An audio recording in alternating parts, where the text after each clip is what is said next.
Tropical Storm Kirk warning. Heavy rainfall and thunderstorms to wreak havoc on St. Lucia. Tropical Storm Kirk is threatening to wreak havoc on St. Lucia in the Caribbean, after bringing heavy rainfall and thunderstorms to Barbados. According to the U.S. National Hurricane Center, NHC, a tropical storm warning has been issued for St. Lucia, Dominica, Martinique, Guadeloupe and Barbados. A tropical storm watch has been issued for St. Vincent and the Grenadines. The NHC commented on the threat, saying, Kirk is forecast to become a tropical depression Friday night, and degenerate into a trough of low pressure by Sunday. The storm is currently located around 60 miles south-southeast of Martinique in the Caribbean, and is moving west-northwest at a speed of 14 miles per hour. Kirk currently has maximum sustained winds of 50 miles per hour, according to U.S. forecasters. The NHC warned that up to 10 inches of rain could fall across Martinique and Dominica,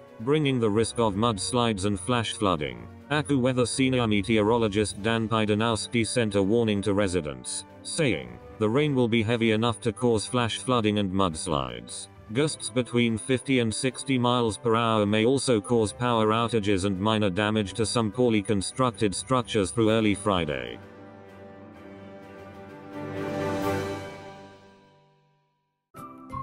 Thank you for watching. Please subscribe to us on YouTube. If you like, donate to us, visit home on the page PayPal.